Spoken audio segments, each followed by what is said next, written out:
الرجيم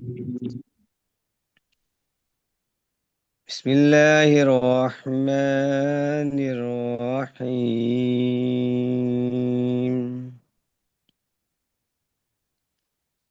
الذي خلقني فهو يهدين والذي هو يطعمني ويسقين وإذا مرضت فهو يشفين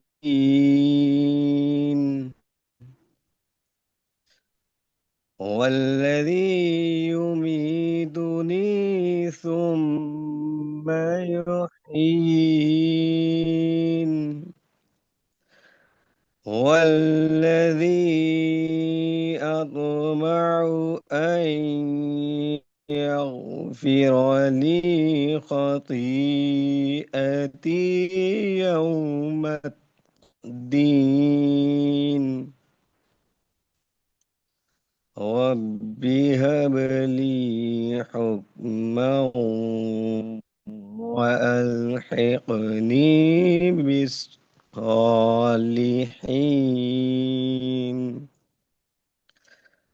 واجعل لي لسان صدق في الآخرين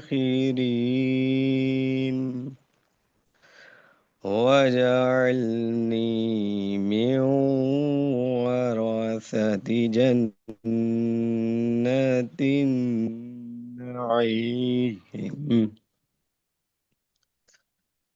In the name of Almighty Allah, who is the most beneficial and merciful.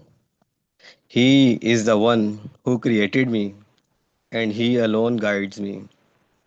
He is the one who provides me with the food and drink, and He alone heals me when I am sick. And He is the one who will cause me to die and then bring me back to life. And He is the one who, I hope, will forgive my flaws on my judgment day. My Lord, grant me wisdom and join me with the righteous. Bless me with honorable mention among later generations. Make me one of those awarded with the garden of bliss. Sadaqallahul Azim. Before we proceed and move to our guest speaker, please allow me to introduce on our Global Pharmacist Communication Hub initiative. So the main purpose of the Communication Hub is to bring together pharmacists worldwide for networking, communication, coordination, and possible collaboration, not only for their own professional growth, but to serve so that they can serve their communities and profession in Pakistan and abroad in the most effective and the meaningful way. By organizing into different professional practice domains, regional networks, and supportive subgroups. Pharmacists working in different sectors of the healthcare system, fresh graduates, undergraduates, or even non-working pharmacists can be part of this global initiative. So we expect and we request every pharmacist who is part of this initiative, please take ownership. This is your own initiative. This is our shared initiative. And if you need anything, like any guidance, any support, please don't hesitate. Just let us know. If we don't have an answer, we will try to get an answer for you. So today, we are honored to have Dr. Nadia Ahmed with us. Dr. Nadia is a multi-award winning pharmacist, writer, and advocate based in Pineville, Kentucky. Honored as the 2024 Community Women Pharmacist of the Year and 2025 Kentucky Pharmacist of the Year, She has championed patient care and equity through writing, advocacy, and fierce dedication to undeserved communities.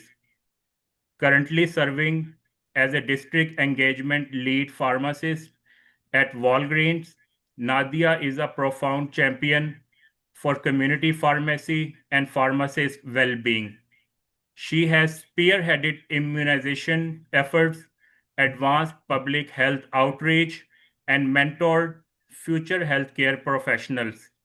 Her work is rooted in servant leadership, and her voice has become a driving force for the profession. Through writing and storytelling on LinkedIn, she shines a light on the realities pharmacists face, earning recognition across the United States, including a feature in Pharmacy Times. Her journey from Punjab University College of Pharmacy, Lahore, Pakistan, to the front lines of American healthcare is a proof that purpose driven care, when paired with empathy and courage, can ignite the change far beyond the counter. We warmly welcome you again, Dr. Nadia Ahmed, for sparing some time out of your busy schedule and for joining us in this insightful and thought-provoking Zoom session. And without any delay, just let the participants know what it means to be a frontline community pharmacist, especially for our fresh graduates and undergraduates. Thank you so much. First of all, I want to say Assalamu alaikum to everyone who joined and giving me the opportunity to come here and speak to everyone about my journey and answer amazing questions and amazing work your organization doing Global Pharmacist Hub Initiative. I am really impressed, and that's what we should all be doing. Just collaborate, support each other, and really encourage each other in this profession where we're connecting with each other. Supporting really helps in your journey, because the profession overall can, you face sometimes obstacles and problems, and support can be one thing that we can advance the profession not only forward but help each other. So for me, coming back to the question, being a frontline community pharmacist is a word or term I proudly use, because in the profession of pharmacy globally or in United States, there is some strange kind of mindset that there is a division or hierarchy in the mindset that either you're clinical pharmacist or non-clinical pharmacist, you're residency trained or you're non-residency trained, or there is some kind of division. You're elite if you are in academia or in industry, and if you choose to work in a community setting, yet somehow you are in lack knowledge, or sometimes you are not as clinical.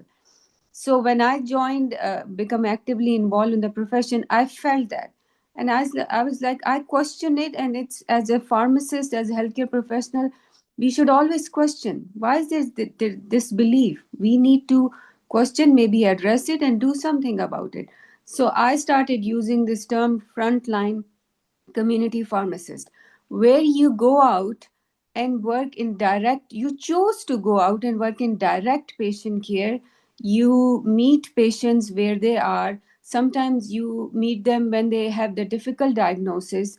They cannot navigate complex either health, terminology or complex healthcare system, or they're taking care of a loved one. They're down, there's so much going on. Sometimes they're in a dire financial situation, and that's another avenue where we advocate about so much high drug prices and drug shortages. That's another thing where when I use this term frontline community pharmacist, it's a reminder that I chose to go out and help serve my patients on their journey towards health, give them hope, give them healing, bring healthy communities, being there for everyone. It's an opportunity.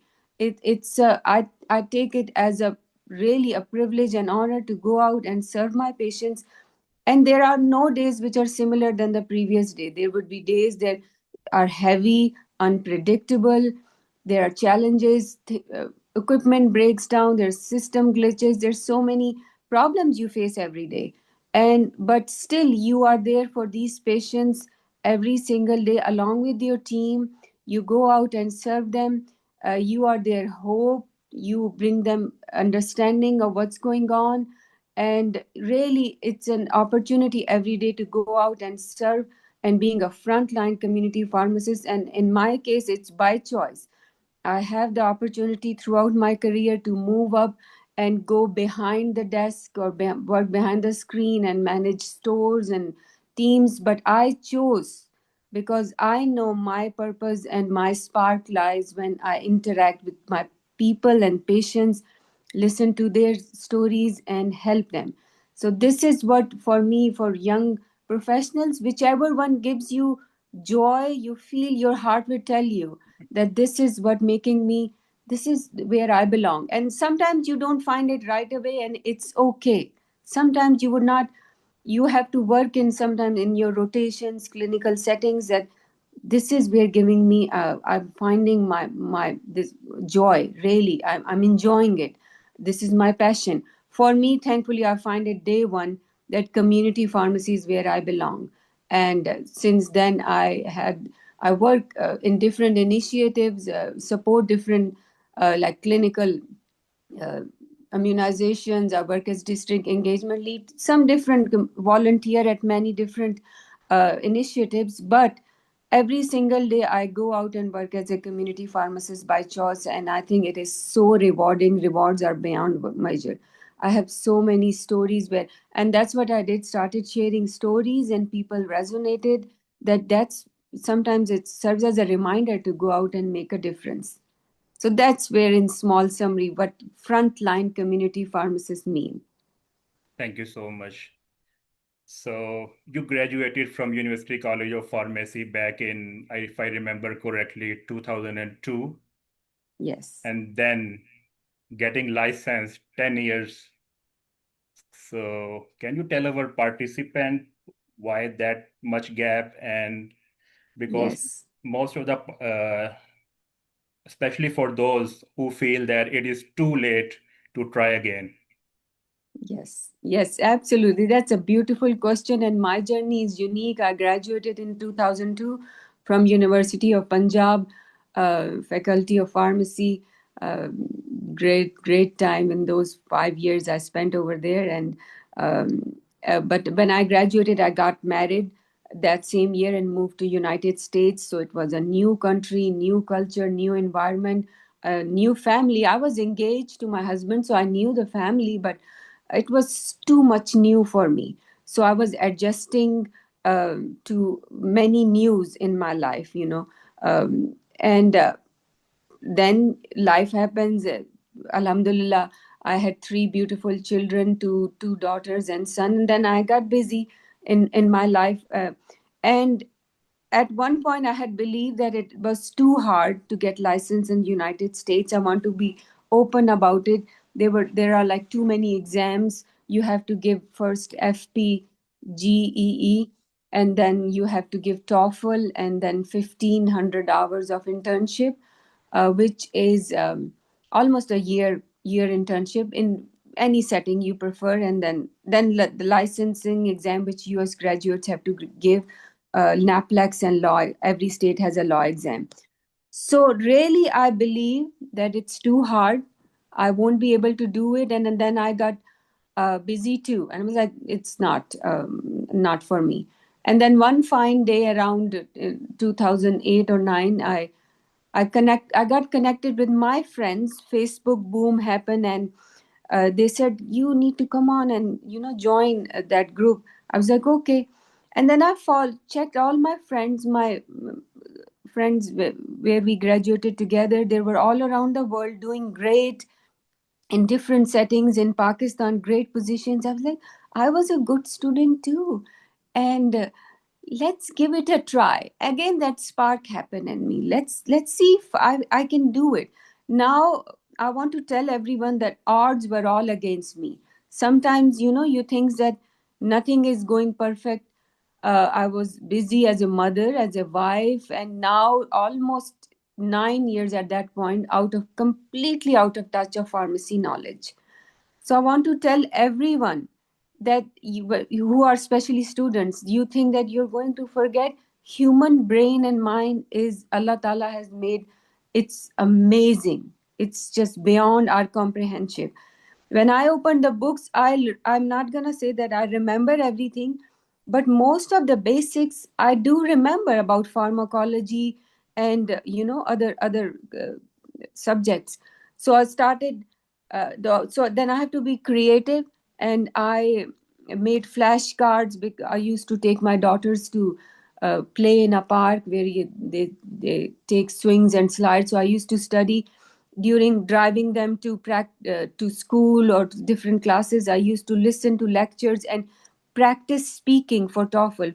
For TOEFL, for some reason, for pharmacists, the scores are very high. Like it's almost near perfect, 26 or 27 in speaking, listening, writing. So I started practicing, and is everyone can hear me? I just, sorry, a little bit got distracted with Yes. screen change.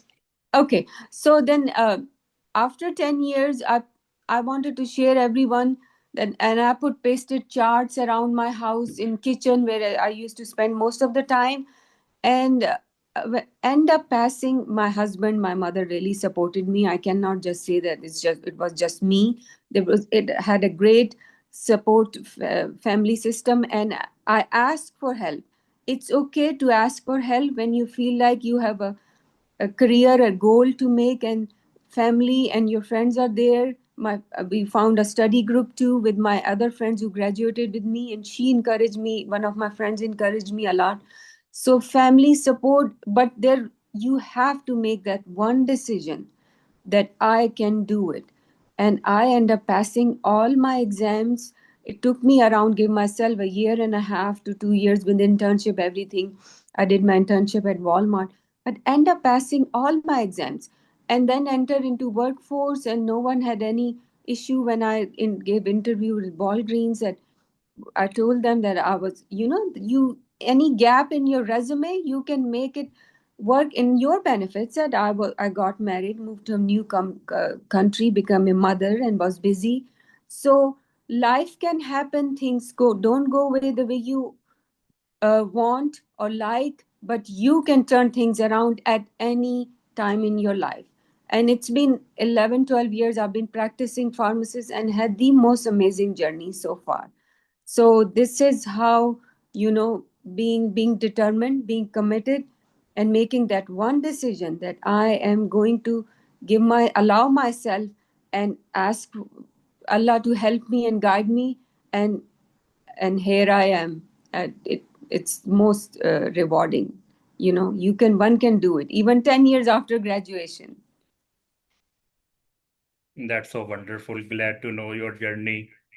So, what is your day-to-day routine and how you balance your family shifts and endless responsibilities as a wife, mother, and a frontline community pharmacist? So that's also a very good and very important question. So in grand scheme of lives, you have to really prioritize what's important to you.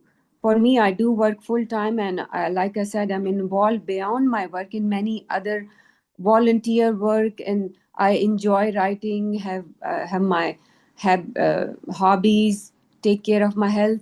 But it starts with what is more important to you. So one has to, what I believe, has to define what are your values, and after you define your values, what are your boundaries. So in my life, how do I manage? And it's a struggle too. Sometimes life gets overwhelming, but my values are clear. For me, my faith, family, health, and being kind, these are my main four values. So when I say faith, the way I look, the way I practice my faith, very important to me. And boundaries, the way it helps me, when I say there were opportunities to move up and have more stellar career. If you look at my profile, there are no impressive titles attached, and that's by my choice. There's no like director or regional or nothing, because some of those positions require traveling a lot, because I studied their profiles too. I met a lot of them and amazing people. First of all, I know my spark lies in dealing and interacting with patients. In some other positions, they were presented to me. I have to travel a lot, being away from my family, and that more money, let's say, or financial uh, freedom comes at a price. I don't want to sacrifice my time with my family. For me, it's very important to go home and see my family, spend time with them is very important. Plus, mental peace, and I'm okay. Let's say if I'm okay with less money, that's for me. My mental health and peace is very important to me. What brings me joy? So those boundaries and values help me really to define what would I pursue and what would not. So in a particular day, I get up. Usually those are 10-hour shifts. You do get weekends off. Every third weekend you work in my in setting where I work. And then I always like start with a pray, meditation, some recitation, and I work out. If you have time, either in the morning and in the evening, do give yourself time to some kind of physical activity. If you overcome that challenge, then you're ready to face everything. Some cardio uh, pumping, which makes your heart pump, that makes you so strong, not only physically but mentally. That here I am, I'm ready. I've done the tough part. So, some kind of physical activity and gratitude is something I practice every day. That I am so thankful for this life, for everything. Just simply gratitude will make you go through even on the toughest day. So, when your priorities are clear, your values are clear, and you know your boundaries, that this is negotiable, some things are non negotiable, you can go out and face every day. Having said that, there are some days when you feel down too, when you feel overwhelmed with life, with work, and in that case, it's okay to have a community, maybe friends or join groups. There are several here in US, like Pharmacist Moms Group and other groups where you can go out and sometimes be open up about your struggles, talk about challenges and advocacy with your fellow friends. That helps too. That so that's how I manage my life, and it fulfills you the way any challenges you might face. And I know life is not perfect, and it's okay to being imperfect. No one is looking for perfection, and it's not. Nowhere has said it's going to be easy. It's how you manage and prioritize is what helps me. So I hope that answers the question. Yes. Thank you so much for this insightful talk. And my next question is, what were the biggest emotional or mental hurdles you faced as a foreign graduate trying to establish your career in the United States, and how did you overcome them? Yeah, that's a very good question. So just to paint a little picture, I live in a small town called Middlesboro, and I work in like 15-minute drive called Pineville, Kentucky. Kentucky is one of the most least diverse state in United States. So when you chose to go out and be a community pharmacist in a place where you go out, there's no one like you. I'm a woman of color, I'm immigrant, I wear hijab, and there is nothing normal about me when I go out. Even among my team, even among my team and my fellow team members. So, and the patients I interact. So when I started working, I knew my spark is community pharmacist. So there, I used to get some stares, like I look different. So I knew from day one I have to make a little extra effort for these patients to understand that I am licensed, knowledgeable, kind, caring, compassionate pharmacist, just there to serve them and help them. And what I learned that kindness, care, and compassion is a universal language. It breaks all the barrier. So what I did whenever there was an opportunity to counsel, to talk about a vaccine, or to navigate their healthcare diagnosis or manage chronic condition or administer even a vaccine, I always used to volunteer. That give me opportunity for them to open up with me, and I get the opportunity to build that much needed connection. Especially in the immunization room, I always used to ask, how's your day going?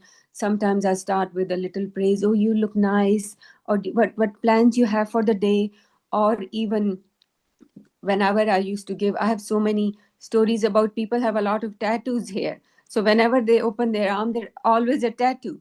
And that tattoos always have a story behind. That really helped me. I actually used to ask me, what does that mean?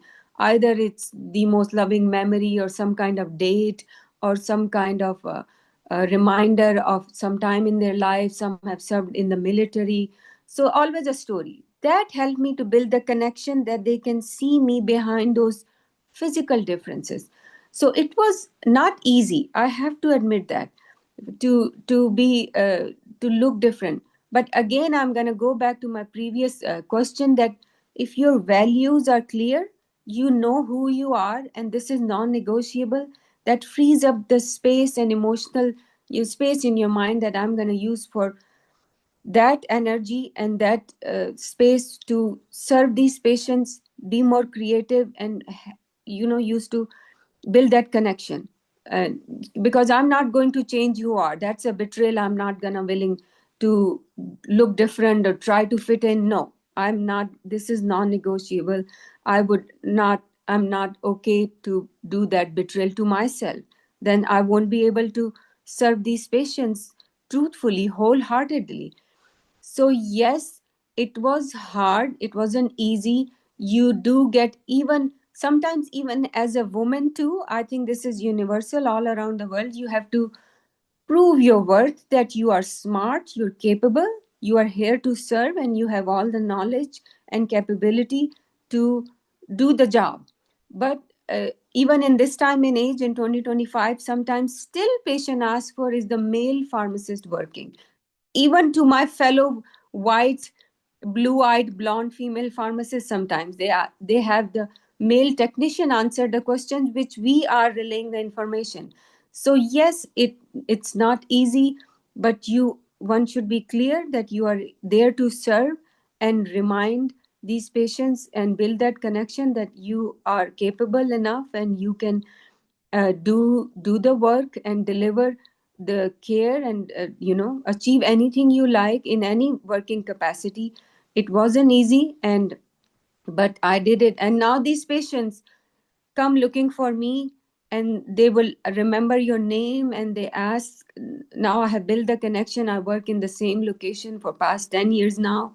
They ask for my consultation when say sometimes they have doubt about vaccines, and there's so much misinformation right now going on with the COVID vaccine, and if they're safe or vaccine cause autism. That's a whole different topic. But now they come looking for you. They will remember your name, and I have been given the most beautiful gifts, sometimes hand knit blankets, and so many stories too. But eventually you will get there. But it wasn't easy. But I was determined that I love what I do and I'm going to build that connection. I had to but just be more willing to initiate those conversations to build that connection.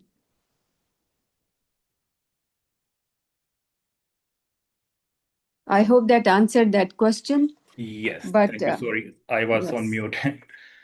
no problem. So, what lessons from your experience can international pharmacists apply in their home countries to elevate the profession and the patient care? So whichever capacity you work, just know that you have chosen a noble profession. You have chose the profession where you have the privilege and honor to go out and make a difference and serve the humanity. it is the sense of belief. I would like everyone to go away. If you want to take away one thing, that is that the belief that you are going to make an impact and you are going to make a difference in your patient's life.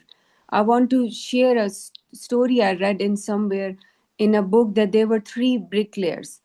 uh, they were all building a wall, and they were asked what they are doing. The first person said, I'm just layering bricks. Second person says, no, I'm building a church. It's a church story. And the third person says, I'm building a house of God. So there were three mindsets. For first one, it was just a job. For second one, it was a career. For third one, it was a calling. So this profession of pharmacy is a calling for you all. You will work in different fields, but know that you are going to serve the humanity. And it is rooted in care, healing, and compassion. And in a profession where you're going to hold patient hands towards their journey, towards guide them, steer them toward their journey towards health. And this is no normal and ordinary thing. And imagine the potential you all have, that you're going to make that difference one day. And whichever setting you choose, where you find that spark, the spark ignited, that this is where I belong. It could be research, it could be industry. Some pharmacists work in managed care somewhere, some work from home behind the desk, and they love it, and that's perfectly okay. Some work in hospitals, in critical care. There are so many in nuclear pharmacy. Just know what are your values and priorities are, and where you find that joy. And you can even leverage your PharmD degree even beyond pharmacy. Some are writers, some are speakers, some are doing so many other things, where some are even real estate agents here. They and they said their pharmacy knowledge has actually helped them. And so wherever you go, or whichever field you choose, you just know that this education you're getting has so much potential, and you will going to have an amazing career. Just know and have a deep rooted sense of belief that your work matter. You're going to make contributions, and you're going to make this world a better place, where you're going to change lives. And even in my community pharmacy settings, I would like to share that there are so many stories. One Sunday I open, and Sundays are usually busy. We open at 11 a.m. and people stop by after church at my pharmacy. They have their church Sunday service.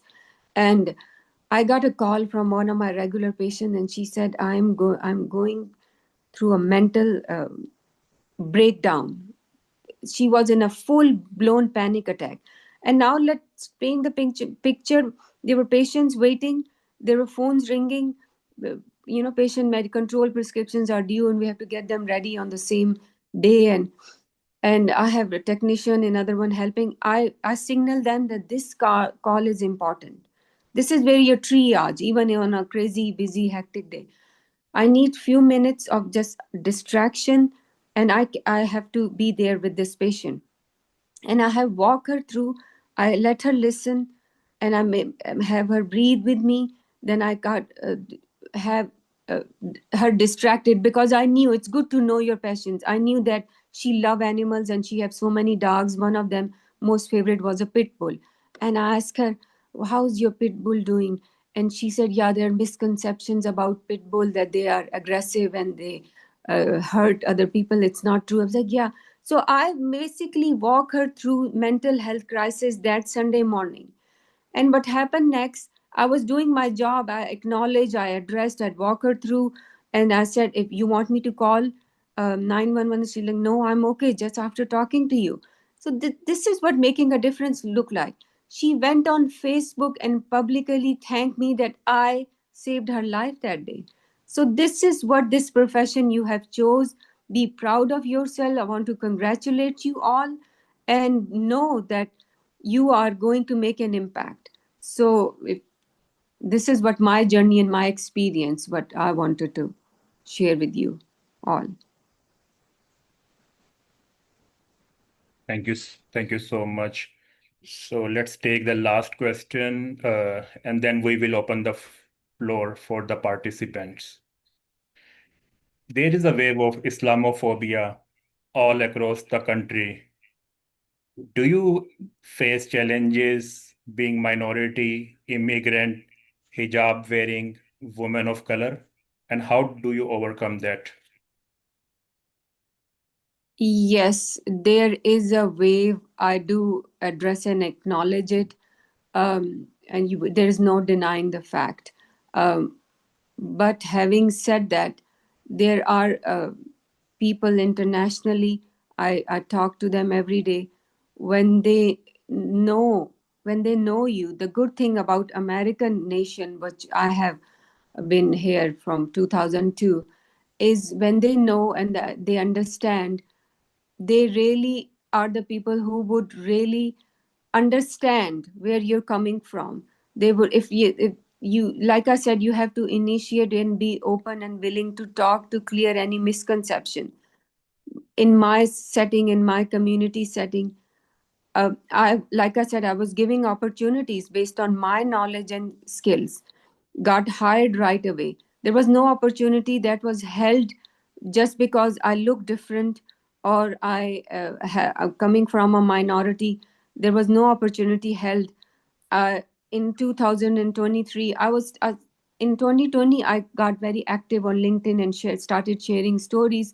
Somehow resonated with a lot of pharmacy professionals across this country, and they said, "Yeah, I'm just so authentic and raw, and there is nothing fake about me," which was true. And I started writing really as my life as a mom, as a pharmacist, and as a sometimes even missing my son's or my daughter's football game or softball game, and I'm here serving these patients. The most ordinary stories, but it related to so many people. And in 2023, the biggest pharmacy podcast network here in US did some fun awards, and I wanted to share with you all, to my surprise, they voted me as the most influential pharmacist, these American professionals. So they knew that I am authentic, I'm not faking anything, I care. I care about the profession, my patients, my team, and they gave me the most. I that was it was a complete shocking surprise to me. And after that, just going back to my journey, I was being myself. I praised other fellow pharmacists. I was rooting for my team and share stories of how celebrating my team. In one thing I've learned, there's no need to wait for everyone to celebrate you or your team or whatever you're doing. Just go out and share if you are okay, and celebrate each other. That's what I did. And I used to write, and somehow I've been told that I'm a gifted writer, I'm a good storyteller. So in 2023, there is a pharmacist mom group. If there are any women pharmacists, I highly encourage, it's international group, to join. And they gave me 2024 Community Pharmacist of the Year award. And I'm not mentioning these awards that, oh, look at me. No. Look where your journey can take you, just being you. And in my state, I joined organization American Pharmacist Association and Kentucky Pharmacist Association, and they do their awards every year too. And they give me the highest, I think, the honor of my career was 2024 Community Pharmacist of the Year, because they share in that award nomination that I am a servant leader. I'm there for my patients, I'm there for my team. So these awards meant that even being coming from a minority in a non-diverse environment where there's no one by me, being true to my values will not, actually that might go in your favor, that you're not faking anything, you're just being yourself, you're clear of who you are, and you are going out there to make a difference, just being rooted in care, hope, and healing for your patients, and it get noticed along the way. My journey, if would tell anyone anything, that being, you do not need a high profile titles or credentials or certificates or I didn't go out there. I didn't know anything about social media. I still am learning. I don't know about marketing and brands. Somehow ended up with a brand. They said you have a brand of your own now. So if you go out there, you being true, just being clear of who you are, it won't cause any problems. These people would know, and my journey is a reflection. And I know there is Islamophobia, and there are challenges, especially right now in the country. We cannot deny the fact it is sad state of affair, which even many local people here are not happy. But if anyone has followed, look at the mayor of New York City, an immigrant, it has won, Zohran Mamdani. So American people, the New Yorkers, have voted for someone like you and me, let's say. So there is hope. These people know what we are and where we are coming from. If you have the heart which is for humanity, then there should not be any hurdle. So that's what I would want to share. Thank you so much. What is the role of technology in the healthcare sector, or especially in the pharmacy? Our role of technology is huge. Everything is computerized, and there are like our system involved at Walgreens, it's intercom, and everything's, and with the rise in AI, it's going to be even more digitalized, but it does help us tremendously. Like everything goes uh, done by the system, through it goes in a flow, like and it does help us so much because of digitalization of many, almost every function. Let's say I'm going to give you an example of state laws. Every state has different laws for pharmacy. So let's say nurse practitioner here cannot write more than a 3-day supply of Percocet, Schedule 2. They can write hydrocodone. It's complicated. But our system would send you a flag if, let's say, I live on a border near Kentucky, Tennessee. Tennessee now has a law that a nurse practitioner can prescribe 30 days. So this is a local underserved community where patients go for specialized procedure to Knoxville, University of Tennessee Hospital. So when we get the script, my system alerted me that this script you can fill for 3 days and not more than 30 days, even though I should know law too. But it was a second balance check by the system, so helpful. And if the doctor's DEA, let's say, or has expired, my system would alert me. Or there is a short, we are dealing with shortage or short supply of medications a lot, especially GLP injectables. So there's inventory systems which help us that prioritize based on who is waiting more and which patient should go first. And if there's copays high, do they really need this medication, or we should give it to someone who's is covered by the plan. So inventory system helps, and it records all real-time data. Their profiles are easily accessible for patients to retrieve their vaccination records.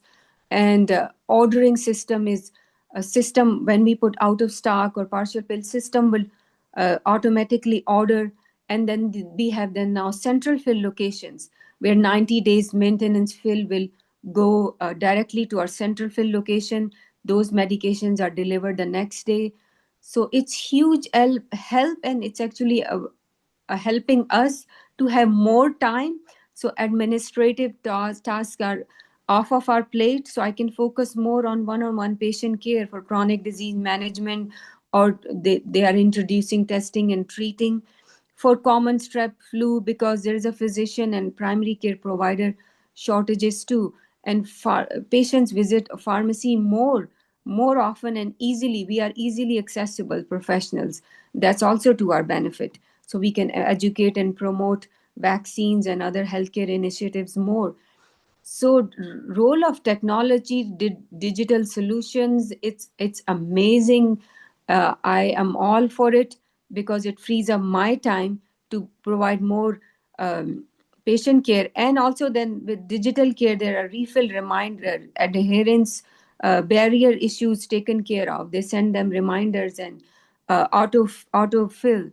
So I absolutely love it, the role of digital, and one should be open to learn more as more changes are coming. I encourage everyone to be open to learn, do the CEs or attend CE sessions wherever you have the opportunity through your local organizations.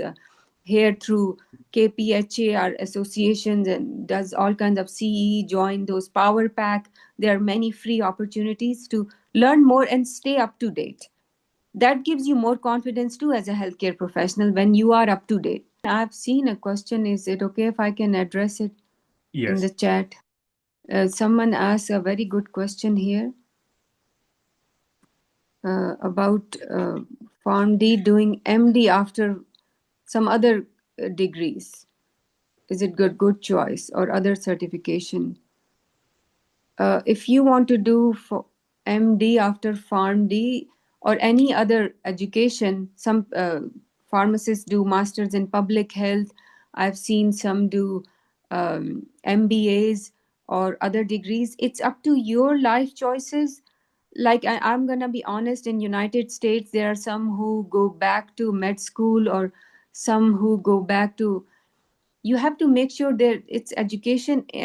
I'm not sure about 100% now up to date on Pakistan, but in US, it's a lot of money. You have to take loans. So what is your age, your family situation? Are you willing to pay back those loans, or the time with family? Are you willing to sacrifice? It really depends on you. If you are, I don't know, this is my personal opinion I'm sharing. If you are young, then go for it. You can explore, but for, let's say, a person like me in your midlife, what are your priorities? What do you prefer to do? So and if some pharmacists I have shared in that those groups that they didn't enjoy the profession anymore and they completely went for teaching. Let's say some become teachers at high school, or some become life coaches and have other certification. So it really depends on you, what your life situation is and what do you prefer to do in that point of time in your life.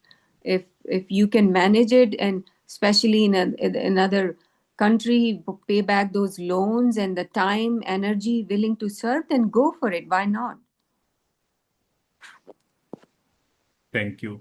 Brother Shehzad, you can unmute yourself. Okay, sir. Assalamu alaikum, sir, and madam to you and to all of everyone. I have one question, sir, regarding the Trump new proclamation on H-1B visa. So, does this will affect foreign grade pharmacists, or after this, does there will be less opportunities for foreign pharmacists regarding hiring for jobs? Okay, that's a good question. I wish I was an expert as far as immigration and visa concerned, but having said that, yes, I have heard that H-1B visa, they this particular establishment and government is very strict right now. So I want to say that right now, it's not gonna stay like that. With different establishment, things are going to change. So I'm gonna be honest, living here for past 25 years now, it's going to change. Yes, right now they are very strict, even with India. Some of the graduates from San Francisco, where there this Google hub and all that, they are sending some people back too. But if you are eligible and you have the opportunity through your company, let's say there are companies who offer based on your skills and your education, that H-1B visa and everything is, if it's done legally. Let's say I would like you to check, like, for example, CVS, Walgreens, Kroger, these companies, and reach out to the recruiter. You have to do your research. It takes time. But if everything done legally, there should not be any problem. Yes, but to answer your question, they are creating problems right now. But I want to tell you all, it's not going to stay the same. When establishment changes, things change. Okay, ma'am. And there is another question that how to get a B1, B2 visa for TOEFL, and does visa officer will allow us to give TOEFL there? Brother, we will address this question later because this is not relevant to the pharmacy profession at this point, but we will try to find an answer for you for this. Brother Salman Kareem, please unmute. Okay, okay, sir. Assalamu alaikum, and I'm really thankful to Rashid Mushtaq Sahab and Dr. Nadia Makbool Sahaba for having such an insightful session. My question is, I'm currently managing a Bano Qabil program. You might have heard about it.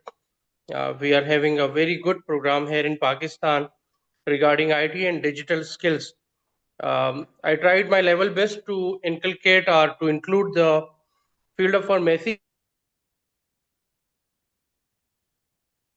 for 45 days or 3 months program where we will have to update or upskill the pharmacy student in it.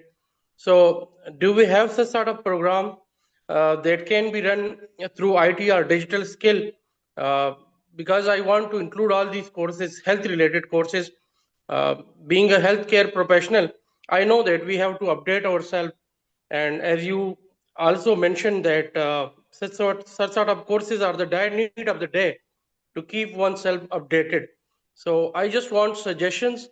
I just want to know about the courses so that I can include these courses in the Bano Qabil program for the student of pharmacy or other health related courses. Okay. Thank you for your kind words and saying about the work you're doing for IT and digital skill in this program. So what I do to keep updated on my knowledge is there are several CE sessions. In order to maintain license, we have to do 30 hours of CEs every 2 years here. So there are many different organizations. Like here is free CEE, and through our organization like Kentucky Pharmacist Association, there is Power Pack, and there is APHA, which is our American Pharmacist Association. They offer different sessions to up to date on pharmacy related IT knowledge, digitalization of our profession, and how to on AI. Especially right now the boom is on AI, so through them I try to stay up to date. And then there are different pharmacists. I would like to mention one pharmacist who is the top guy here in United Name. His name is Brian Fung. If you want to follow, I will send a link to his profile to Rashid later. He is the guy on informatics, just simply pharmacy informatics. And he has made amazing CE sessions and different, any kind of knowledge. It's called informatics. And you can follow them. Again, I'm not an expert on this field of IT, but pharmacy is all about now digitalization and IT and everything. So I will send a link, but free CE Power Pack. I don't know the name of the sessions as such, but there are programs and certifications available. And just follow Power Pack and free CE. And that Brian Fung, Dr. Brian Fung is amazing. He is the top person on pharmacy, IT, and informatics. Thank you. I think most of the participants are looking, and we will conclude our session with this. What is the process for the foreign pharmacy graduate to become a licensed pharmacist? Or we can cover the first part, like, would you like to go over, or do you want me to? You can No, I can. Okay. The process, I'm going to, if you all are on LinkedIn, I want to share that I'm going to actually repost my post where how you get licensed in United States. But the process is you have to first send your degrees for evaluation. there's a separate department, and follow NABP.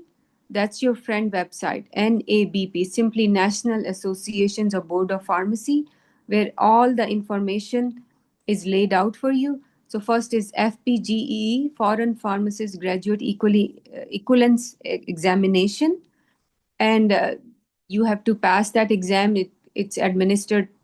It used to be twice, but I heard it's now once a year only. You have to be in US in order to give this exam. And then there's TOEFL. I heard, I'm not sure, that they are getting away with TOEFL. I'm not sure. But right now, TOEFL is a requirement. And then you get the equivalent certificate. And then you have to do an internship, 1,500 hours, and then NAPLEX, and then law exam. And my best suggestion is to join various groups like Student Doctor Network, join pharmacists. There's several groups on Reddit too, because you will get the updated information. Pharmacists are so helpful. They will guide you through, because it's been many years I passed these exams, but they will help you and guide you. So join those groups, very important. Do the research, and if you have a dream and goal, anything is possible. That's my last advice. The main thing is whoever wants to apply for the foreign pharmacy graduate, you have to create e-profile by visiting nabp.pharmacy. And once you create that profile, you have to complete 2 steps. Please have your degree evaluation and verification by the ECE, which is the Educational Credential Evaluators, and have them submit that evaluation report directly to the FPGEC, which is the Foreign Pharmacy Graduate Examination Committee. Second, you have to register for an TOEFL IBT within the United States in ETS test center. Once you get the passing score, you can request the ETS to submit that report as well to the Foreign Pharmacy Graduate Examination Committee. And then you can go back to the nabp.pharmacy website, complete the application, submit the fee through the credit card, debit card, or your bank account information. The fee is $750. And once you submit the fee and other documentation like your identification, your passport or a driving license, mail it to the FPGEC, and the FPGEC has your evaluation report for the degree, for the TOEFL IBT, and the documents that you send, your identification documents. They will start to process your application, and then you can register for the FPGE exam. So we will share this and all the resources in our WhatsApp group.